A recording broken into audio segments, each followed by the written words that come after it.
We have got to find a way to get money into the hands of the people who don't have it. Because at the end of the day, you can listen as much as you want to, but if I can't afford to do any of the things that I need to do to influence policy, to influence power, then that's a problem. And right now, we do not have the economic leverage because it's been built into the system that way.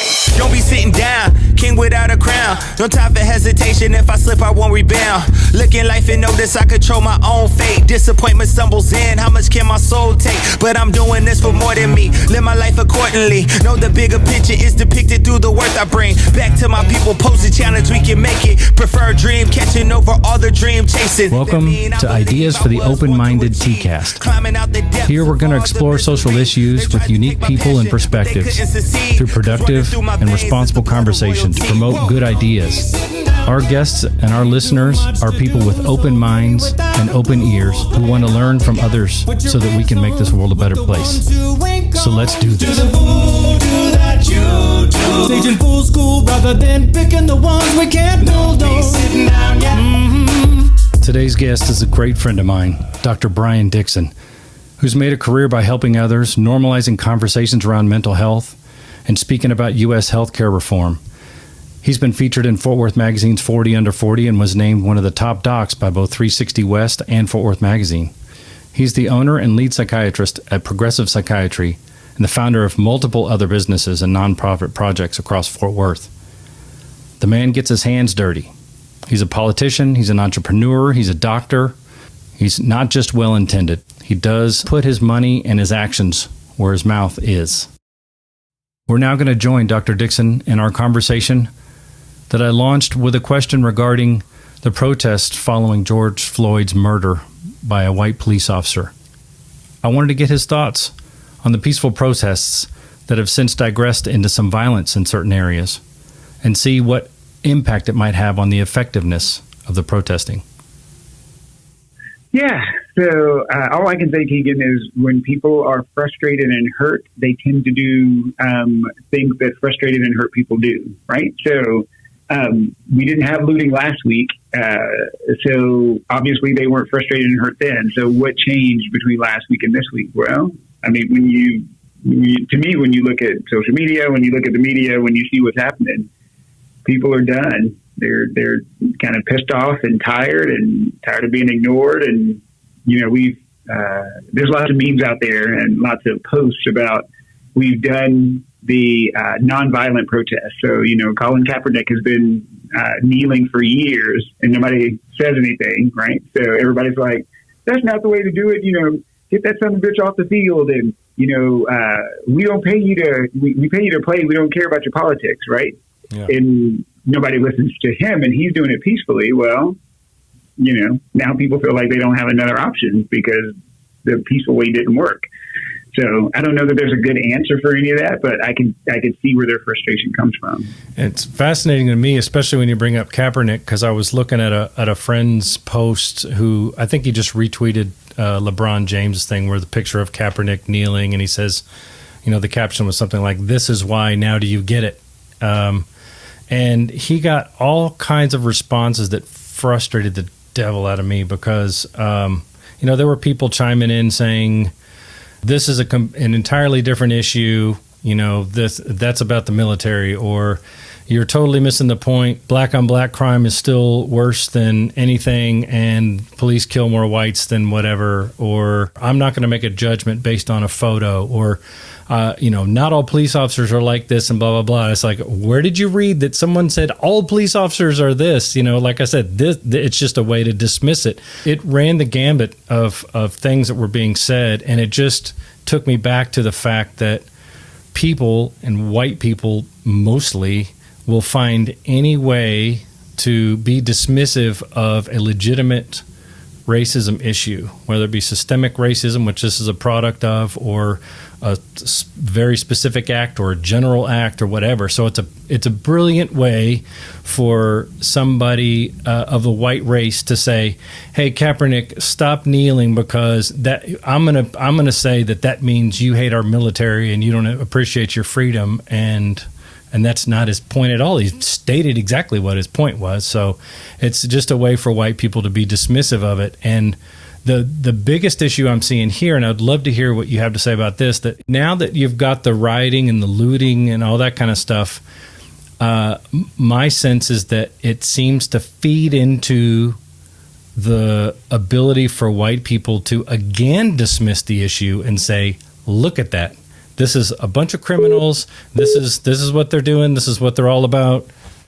And instead of actually being able to draw attention to the issue, I feel like whites are just going to leverage this once again to say, this is why we need to remain separated, because there's a bunch of criminals out there. Like, how do you feel about, I mean, I know you made a general statement about it, but does that ring true at all, or? Oh, yeah. Well, so everything you're describing, so white people are people and black people are people. And one thing that people do is human beings do not like discomfort. We don't tolerate it. I think that's part of the reason why the opioid crisis is as bad as it is because people hate being in pain, and that goes for physical pain or psychological pain. And knowing that your black friend, for a white person to know that their black friends are hurting because of what they believe, creates what we call cognitive dissonance. It's where we have to hold two concepts in our brain at the same time. That, wait a minute, racism is bad. But I also like being comfortable, and I don't like for my stuff to be on fire, and I like to have money, but my friend is hurting, and, how do we put these two things together? And most people aren't savvy enough to do that because most people aren't in therapy, right? And so you have a lot of white folks who are kind of in their unconscious mind, subconscious mind. Sometimes it's in their conscious mind because they're racist, but, there's quite a few folks who aren't racist who just don't get it because they're not being very insightful. Like, they're not being able to step outside of the situation and look at it objectively to say, that doesn't really make sense, right? So how do I put these two things together? How does that make sense? And so, so as a result, when your brain runs into two competing concepts, it's going to take the easier of the concepts, which is just denial, to say, man, that shit doesn't exist. You find the easiest way to justify it. It doesn't exist, or maybe that's just them, or it's not that big a deal. Well, all of that comes from privilege. So when you're in the majority and you have the power and you set the terms, then that's what tends to happen. You tend to kind of underappreciate what other people are going through. And all human beings are like that. So this is where, and let me be super clear. I'm not talking about racists. Racists are their own little clique that are not included in this conversation. Racists know better, but choose not to do better. Right. They choose to be jerks. Kind of who I'm talking about is the majority of people, the majority of white people, majority of black folks who kind of live an unexamined life. And they're not looking at the objective side of things and taking into account, hey, yeah, I'm contributing to this. So like, every time a white person, and this is where I get really, it's tough for me too, because at this point in my life, I make enough money where I don't have to worry about where my next paycheck is coming from. I don't have to worry about where my next meal is coming from. And I tend to forget what it's like to live paycheck to paycheck. And so I have difficulty relating to people who are this pissed off, even though I'm black and I've been through some of the same things that they've been through, right? So I've been in elevators and have people looking at me funny. I make sure to walk really slowly and announce myself before I come into a room or, around a neighborhood corner. I mean, I do all that stuff. So we have a whole bunch of folks who aren't being very thoughtful about it. And as a result, that just makes things worse. So a lot of white people are just not thoughtful. The best thing they can do is just stop talking and listen, but they don't want to do that either because, again, cognitive dissonance. I'm an American. I have a right to talk, so I'm going to do it, right? Yeah. Even though this is the prime time to shut your mouth and listen. So I have lots of opinions on that. Obviously, this stuff drives me bananas because so much of this is what therapy does. It helps you see what your blind spots are, and a lot of people don't know what their blind spots are. Right. And that's a result of the systemic racism part, which you don't have to be a racist to play a part. And I include myself. Like I've asked you before, I know we've had these discussions, like I would love to know if you can identify things that I might do or that I do that you could identify as something as a result of the systemic racism that's carried itself through generation. These people, including us grew up in a society where your entire government and judicial system and lawmakers and everything are 85% white, and they're making all these rules, and it becomes difficult for whether you're a kid or you're an adult. A lot of times, the obvious answer is right in front of your face, and when you put yourself in someone else's shoes, sometimes it's easier to understand, but it's so ingrained. This is what I feel like this is part of the problem, and I think you hit it head on when you're talking about this isn't about racists, but it is part of playing your part in a system that is bigoted, from the beginning. And we're all trying to make it better, right? So we're all excluding racists or trying to make it better. But again, you can't improve something that you have, if you have blinders on. You can't improve, an issue that you see as not really an issue because of a belief system that you have, because you haven't seen another perspective.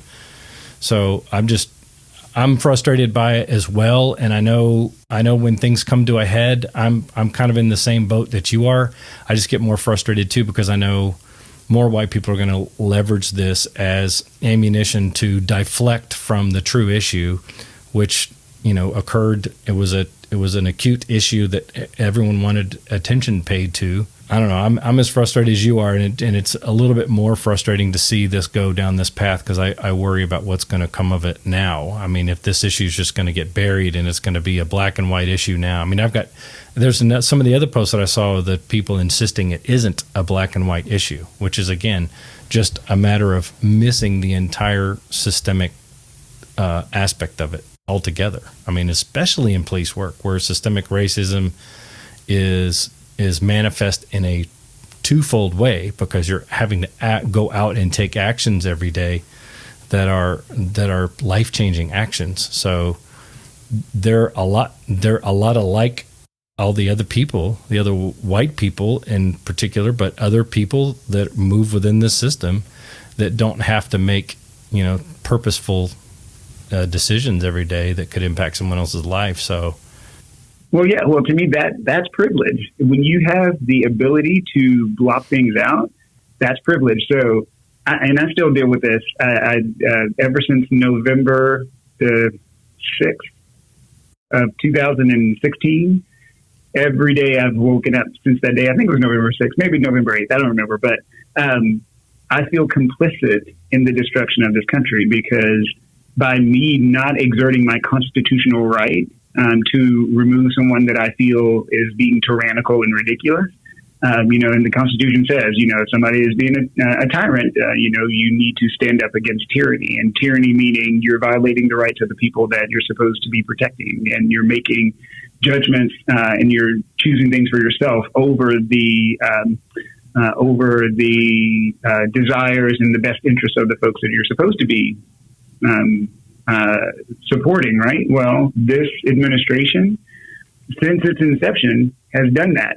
They have consistently put themselves first this whole entire time. So when you have a whole layer of nothing but racism, so since slavery and Jim Crow and segregation and all that, and then you layer over the top this an administration that doesn't care about anybody but itself. If I don't then go out and do something about it, then I become complicit in what's going on. In other words, this is how I feel, right? It may not be the case, but it feels like I'm then endorsing all of this awful stuff that's going on because I'm not out marching, or I'm not out calling for impeachment, or I'm not out, doing whatever. Well, now we're 4 years into this experiment, or almost 4 years into this experiment. Over 100,000 people are dead. A bulk of those, demographically, there's a disproportionate bulk of people who are dead. So black people are 13% of the population, but I think upwards of like 30 or 40% of the deaths from this virus that, we didn't create. Black people weren't any part of this. We just happened to be on the front lines of the effects of it, right? So, what do I do with that? Again, knowing that it is my constitutional responsibility to speak up and speak out and get rid of this guy. And we tried, right? And now here we are. And then I have white people saying, well, he's still an awesome president, and no, I'm only going to send you $1,200, and you should just, I may give you some money, but it's going to come with PPP strings, and then I'm going to put my knee on your neck, and then I'm going to, charge you more interest rate because your credit is not as good. I mean, it's like this snowball of awfulness, and no one thing is disconnected from another thing. It's all connected. Sure. And so I don't have the privilege, and I have some privilege, right? So I don't worry about where my food is coming from, but I still don't have the privilege that some of these folks have to, ignore things, to go to a water park and do whatever, right? To a lot of New Yorkers seem to have houses in multiple places, so they left New York and they go to Florida, or they, vacation in their other home across the country, right? So all that privilege means that you don't understand, or you have a difficult time understanding what someone is going through. And so, and that also applies to both sides, to towards cops and away from cops. I've never been a police officer. I've never been in a situation where my life has been in danger in that way. And so I am privileged to say, well, you shouldn't tackle people and you shouldn't shoot people, right? But on the flip side, they need to understand as well that not all Black people are evil. Not all Black people are committing crimes, or not even a majority, because again, we're not a big group of people anyway. So privilege is powerful, and it moves around. And in one instance, you could be privileged, and in the same instance, in another day, you could be unprivileged, right? So a lot of people don't understand those nuances, and as a result, we all get screwed, and we end up where we are now. So a lot of it's economic as well as a racial division, I assume, right? In that point that you're making there, and a lot of what makes it difficult, I think, too, for people to take the step, and you see it since you are I don't want to talk politics at all, but getting on the political rim there, I see, and you've probably seen that people will vote for a candidate that has a single platform. They could be the worst human being on the earth, but if they're going to help this person save money, then in their little world, they're going to go vote for them, because everyone has their own self-motivation. It's not right, but I see a lot of people that are self-motivated. The difficulty comes when you are the one in power. We need to be asking white people to concede the fact that this systemic racism exists, and then take that and concede some of that power over to someone else and get rid of your absolute comfortability in order to do so. And you're going to have to trust other people, and there's already a mistrust between races. It's not well-founded, but it exists. Mm-hmm. So it's a giant hump, I think, that we're looking at, which is why we have to find more people on other sides of this mountain that are willing to kind of climb it and like you said, put your ears on and listen to what somebody is saying, instead of having so much. But you need more white people to listen and try to put themselves in your shoes. Well, but I would put to you, more importantly, because you're right, at the end of the day, it's a money issue, and the racism fuels the money disparity. Of course. And the money disparity creates a power disparity, right? And power influences policy, which then feeds back to money, right? Right. And so I cannot stress enough. So number one, yes, I do want white people to listen. If there's one thing that we get one of the listeners from this podcast to do, is to just pay attention, find a Black friend and listen. If you don't have a Black friend, go make one, right? But more importantly, we have got to find a way to get money into the hands of the people who don't have it. Because at the end of the day, you can listen as much as you want to, but if I can't afford to do any of the things that I need to do to influence policy, to influence power, then that's a problem. And right now, we do not have the economic leverage because it's been built into the system that way, right? So, politicians listen to the people who have the money. They don't listen to people with good ideas. That's politics. Yep, correct. It is the nature of politics. And so if Black folks ain't got no money, then we are screwed. And so, yes, I want white people to listen, but then I also want white people to, take the, oh, wow, I didn't think about this. Take the knee off of our necks.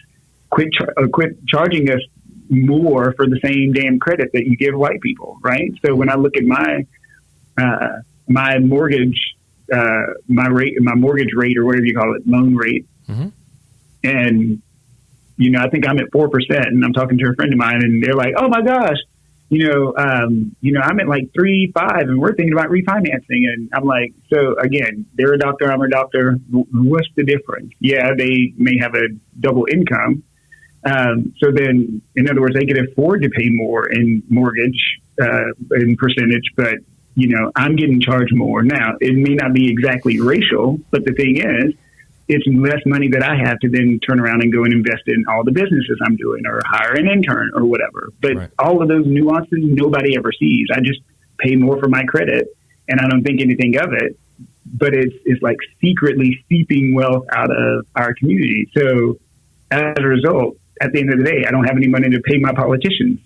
Right. And, because we're somewhat still segregated, right? I mean, so how do we take, I think we started to talk about this one other time, and I would love to hear your take on this. How do we take money and push it into the poorer neighborhoods and try to empower the people that live there to build businesses and build their own economy without just handing somebody has no experience and no qualifications? I mean, that's setting up for failure too. Here's $50,000, see what you can do with it. Go ahead and start your business, and then they fall on their face because they don't know the first thing about how to start a business. I mean, how methodically can we start taking steps towards allowing those dilapidated neighborhoods to build themselves back up without bringing in some jackass from the white side of town to just dump money into their own project?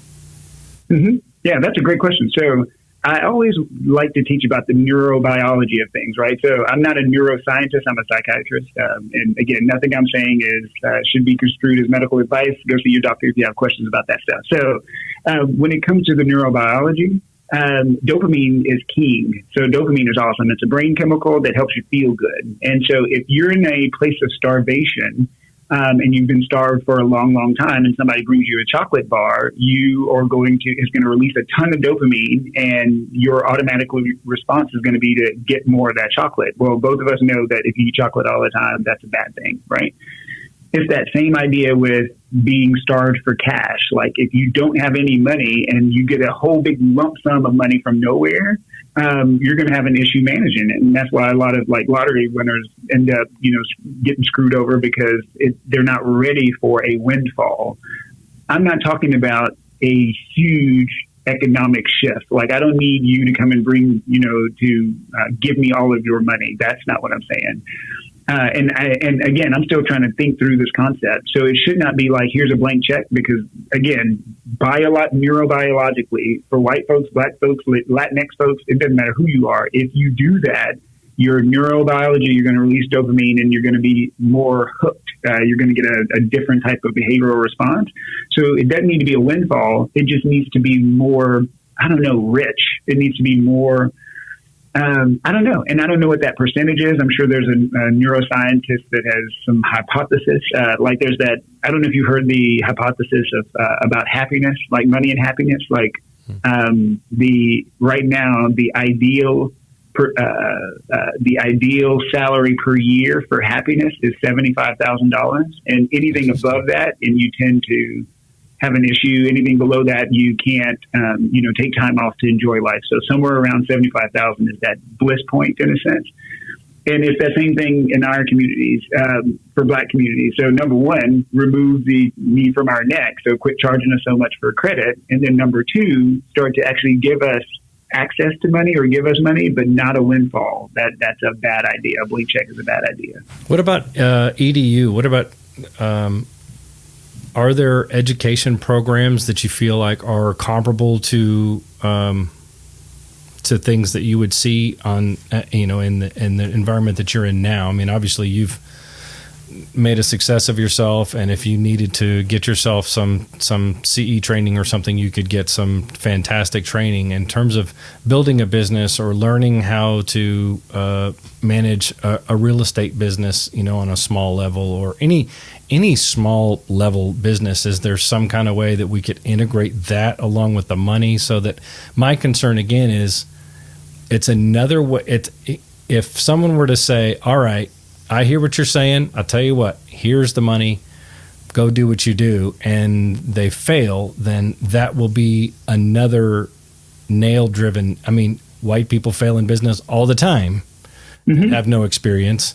And then the white people who have good experiences multiply their businesses because then they have the resources because other people are willing to give them money because they know they're going to succeed. So how do we get the people who have no experience to figure out how to actually start a business with the money in their hands and hold them accountable to the extent that they can actually succeed before they, take off and do what they need to do? I mean, I think that would be a great idea. I don't know how you can orchestrate all that because to me, that's micromanaging people. And I always, I go back to the Constitution because the Constitution gives you the right to make a bad choice as long as it doesn't violate the rights of someone else or take away someone else's rights, right? So if you want to put all your money into chia pets, and somebody gives you a check and they say, I want you, go forth and do whatever you want in business. And they go, okay, I'm going to start a chia pet business. And it just so happens that nobody's buying chia pets. Well, yeah, that's a bad investment. That's a bad guess. You have to let people make their mistakes. And hopefully from that mistake, they're going to learn that either, okay, that market isn't there, or I'm a bad business person. I need to hire good coaches. I don't know. They have to figure that part out. I would not micromanage. I forgot who the free market guy is. I don't know if it's Milton or Adam Smith or whoever it is, but you have to, in a sense, I would let the market figure itself out. I would say, you know what, here's a small infusion of some amount of capital, and then good luck and see what happens with it. And in, 3 months, if you want to apply for more, then it's there, no strings attached, but you don't get it for another 3 months or something. All of that stuff, I would say, can be figured out once we do it. You just have to do it. Just like in business, you can't figure out everything, every nuance of your business plan. You just have to jump into it and see what happens. And I think we economically should do that same thing for Black folks. Let them have a little bit of leeway. As it stands, I love when people say, "Oh, well, you're a success in business," and I'm like, but you don't see, and this goes for every entrepreneur, but most people don't see all the stuff behind the scenes, right? I didn't go on vacation, a true vacation, for like 3 or 4 years into this endeavor. And I still, get here early and I stay late, year 5 and 6 into this endeavor, right? So you're a legitimate entrepreneur. You built a business. I mean, that's what it takes, right? Yeah, correct. Exactly. But therein lies the issue, because I had trouble getting access to capital. Whereas, when I was on the 40 under 40 award stage, there was one of my peers, in her introduction was like, hey, she took a small loan or a small grant from $10,000 from her dad, and she grew it into blah. And I'm like, yeah, I wish I had $10,000. I wish somebody would give me $10,000. That'd be awesome. Yeah. So I mean, there's no universal story, but what I can say is if we could work on getting rid of the obstacles, then I think Black entrepreneurs and Black people will run just as fast, if not faster, than white folks. So in other words, take your knee off our neck. Yeah. Stop pushing our brake on the car, and yes, our car will go faster. And that's a great point too about having the relatives, because again, generationally, when you go way back, it's hard to deny the degree of racism and the fact the country was built on the backs of slaves and the Industrial Revolution, everything else that came through. Now we're to the point where over generations, a lot of us can go to our parents and say, hey, I need just a little bump. Even if you're like, look, I need like $4,000 to get this, or to cover my payroll, since I'm a startup, I don't want to miss a payroll, but I'm waiting for money to come in and blah, blah. You get a lot of that stuff from banks or you get a lot of the stuff from relatives. And that would make a lot of sense in terms of the drip that you're talking about too, making that accessible to people that, generationally have been poor. So they really don't have any kind of personal resource that they can reach out to. Not that every white person does either. when that's not my point, but we're talking about economics, because so this could be white or black or whatever. So I think in general it ends up bleeding straight over into race because, like you said, structurally it's been set up so that certain races are less privileged and continue to stay poor. So I think that's interesting and simpler. It's simpler than my thought too. Providing the education, everything else. Plus, we can't even get education right in our schools. So I'd hate to see what some goofball is going to teach on underprivileged. I'd have no experience in the business, and I'm going to teach you how to build a business. I would hate to take that verbatim too. So I appreciate what you're saying. That's good. Yeah. Well, so I would throw out to you because everybody will always ask, where do we start? And so one place to start, and I don't remember which political candidate kind of hinted at it, and I was like, oh, that's not a bad idea. So I'm not a huge fan of the whole universal basic income idea. I think that's weird because, again, neurobiology, people being people.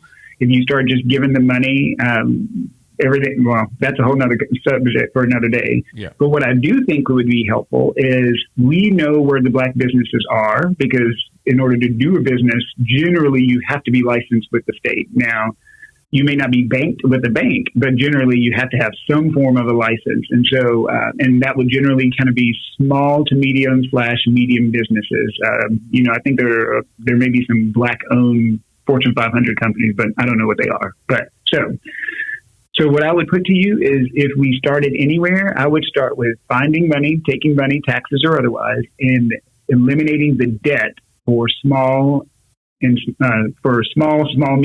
black businesses. Just get rid of the debt. Don't give them money. Just get rid of the debt and see what happens over a year or two. Because essentially what you're doing is you're taking your foot off the brake. You're not giving the money. You're not putting gas into the car. You're not gassing the engine. You're just taking your foot off the brake, because debt is it's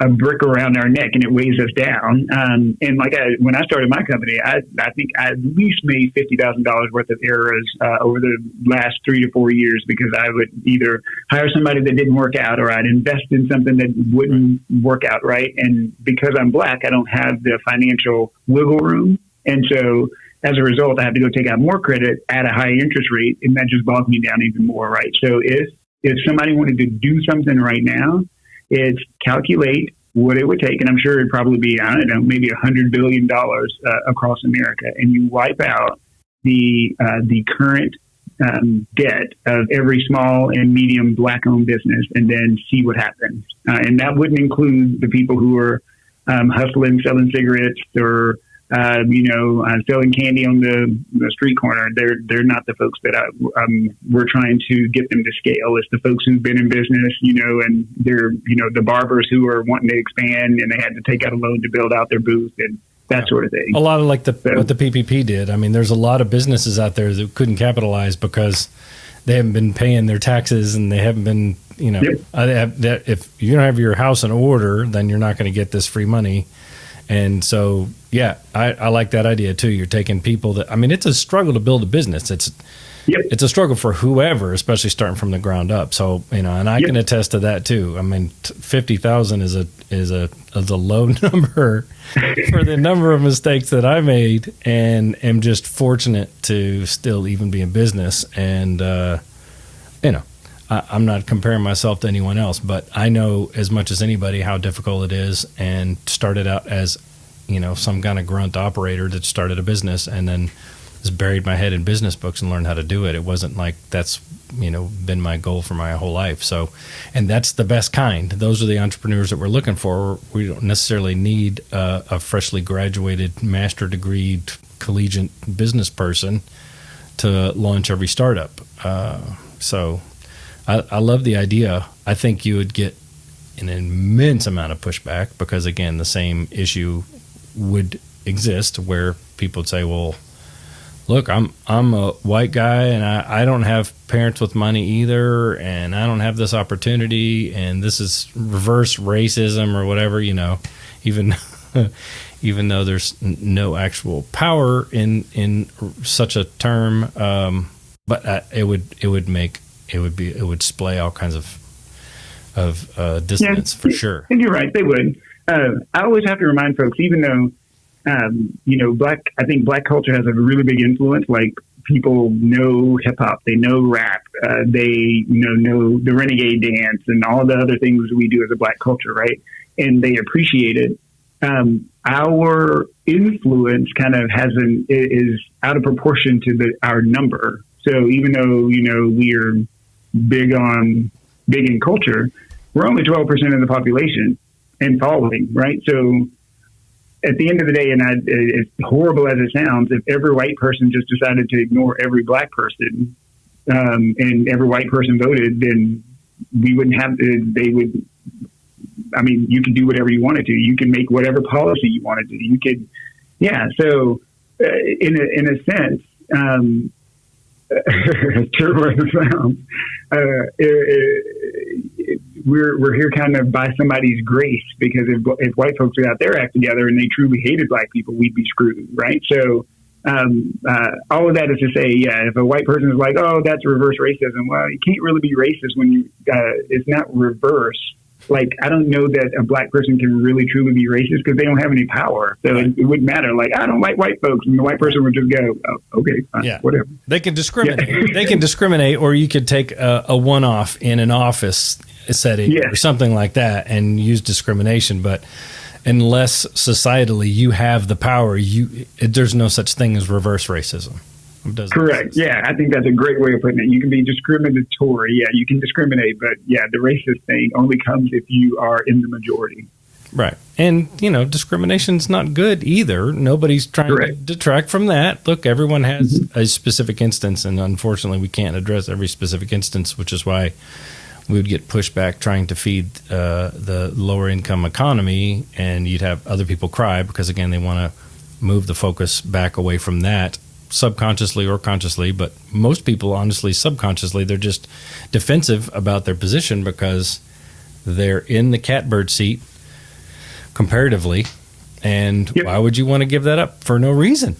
Other than to, just give it to someone else. It's like, why would I do that? That's a tough hill to climb, but that's exactly what needs to happen. You need a lot more concession of at least the fact that it exists is what I've been looking for, are people that are at least open-minded enough to look at the history and the facts and find out that this is where we're at and it's not a great spot. Now what can we do? Having conversations like this where we're just pitching ideas that may be great.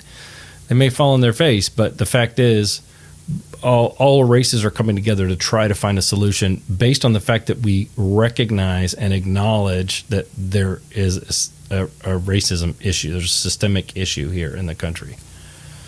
Yep. Well, so I would say that this is where a lot of groupthink comes in. And not to be a jerk, but this is more of a white people problem than a black people problem, because we've been saying this shit for years, right? We've been saying, hey, this is unfair. Here's what the data shows. We're getting paid less. We have less wealth. Hey. And, white folks are like, okay, well, all right. Well, but then nothing happens. But the interesting part to me, and again, this is where the human nature of things screws everything up. So when I see a white person and I'm talking to a white person and I show them the data and I show them what I'm going through and I detail, literally, I go, here's what my bank account looks like. Here's my credit score. Here's my experience. Here's this. Here's that. Every single white person that I talk to goes, oh my God, you've been successful despite all of that. And if I then said, something along the lines of, do you believe we should fix this? Every single one of them says yes. And then if I probably said something like, would you pay $5,000 to fix this? I'm sure pretty much every single one of them would say yes, right? And I don't know, I just picked that number literally out of the air. The problem is when then we group all the white folks together and we say, white people do something, it's kind of like, we don't know what to do, blah, blah, blah. Well, we can't figure this out, even though individually they probably could. Right. Because again, y'all are like 60% of the population. So keep in mind, yes, the super wealthy kind of screw everything up because they skew how the economics work. But I throw out to you, we're just in this very interesting position as human beings, as Americans, and then as racialized Americans. All these dynamics are play a role. I don't. Well, and I think the white savior complex is also another hurdle because, and I might regret saying this because it can be taken out of context, but we need white people to essentially be the part of this concession. Unless, I mean, the only other way this is going to happen is if there is a division in the country and we go to war and there's an overthrowing of the government and a race war. And we assume that's not the greatest option for us, but it's necessary for whoever it is that's in power in order to balance the power for that person that exists with the power to concede some of it in order to disperse it evenly. I mean, so, and that is counterintuitive, and I totally understand why it's counterintuitive because it's not that black people are helpless or less intelligent or less capable or whatever, but if the numbers are the numbers and you don't have the power, then you actually need some of the people that are in power to see the struggle and appreciate what it is and be able to concede. And we're not talking about a war. We're talking about equality and trying to get an equal amount of respect and economic assistance.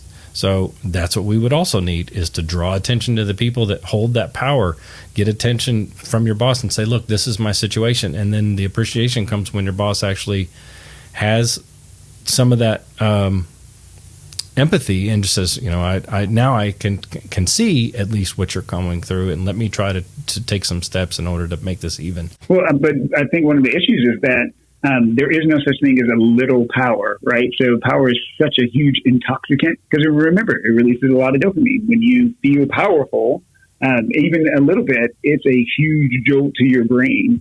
And nobody's going to give that up, not willingly, right? And when you overlay all the other racialized stuff, so, there are literally people who have been taught that, black people are inferior or that they're not good enough. And so you give a dose of human power and then you add in all these kind of layers of, history and drama. Yeah, then those folks are not going to be inclined. Warren Buffett's not going to give up the wealth of his estate to people because he doesn't want to. He'll go, well, I earned this. Well, I mean, you didn't really do anything but move numbers around on a spreadsheet and change rules and make rules, right? And you skew the rules to fit yourself. But you wouldn't know how to plant a cucumber or change your oil to save your life, right? So it's very fascinating because you're right. It's a power thing, but there's no way that people are going to give up the power. So the mindset then becomes, then we'll go and take it. And that's where revolutions and rebellions and all that kind of stuff happen.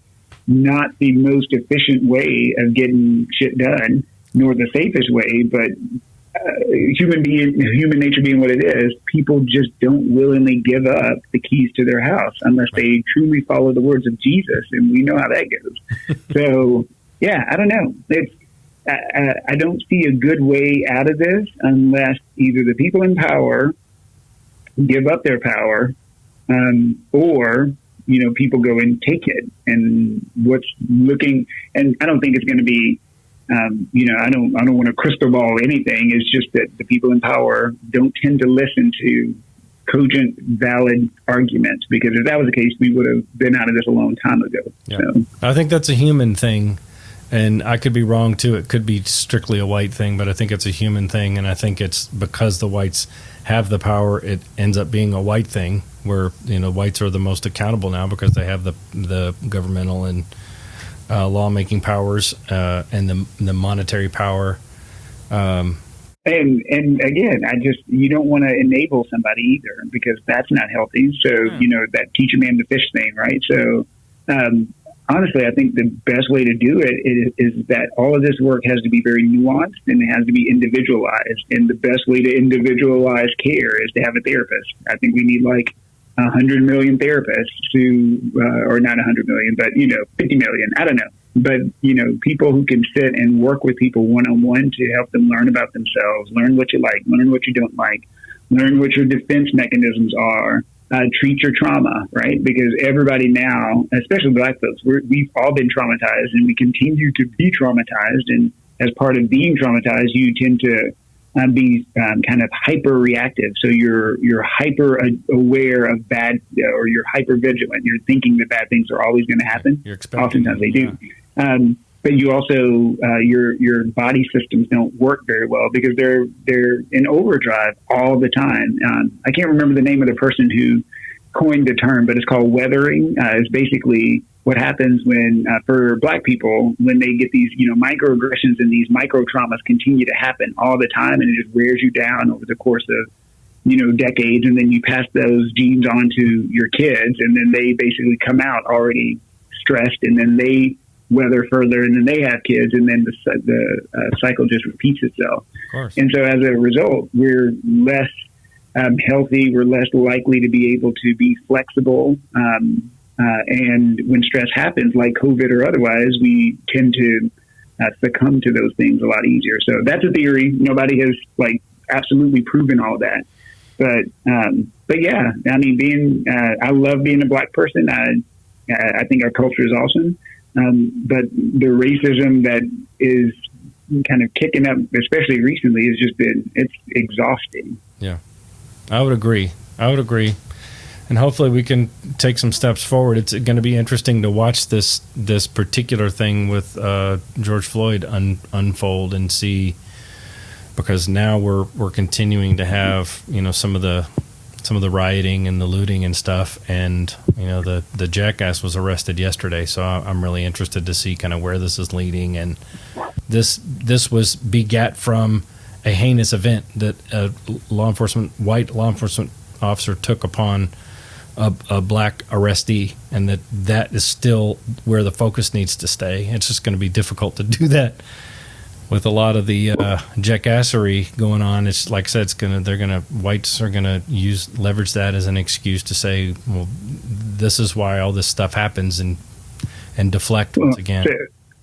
Well, my mom would always say when we were little, she would say, you need to police yourself, because if you don't police yourself, somebody else will police you for you. And I think in this case, the opposite maybe is true, or the same is true, is just different race. So in order to fix racism, we need white folks to speak up and fix racism, right? So that, and then same thing for police officers. I agree with you. Most police officers are actually super wonderful. I know quite a few, and they're all super wonderful human beings, right? But then sometimes things happen, and I'm not saying that one police officer needs to speak for every police officer, but the opposite, it happens to us all the time as Black people. I've become the spokesperson for all Black people, or even psychiatrists. And I think that you said it earlier. If you're part of a group, you tend to be not only lumped in with that group, but as kind of the expectations of the group are put upon you. And so in this case, most times that happens for a minority population. Well, I'm going to ask that the majority population take on some of that, speak up, not only for speak up for universal tenets with people who look like you, because they're more likely to listen to you than they're going to listen to me. Because, so I'm glad that you're speaking up and that you're being woke and cognizant and thoughtful. And I just I feel bad because I don't know where all these rebellion uprising things are going. I want people to be safe. I want police officers to be safe. Yeah, oh Lord, it's a lot. So.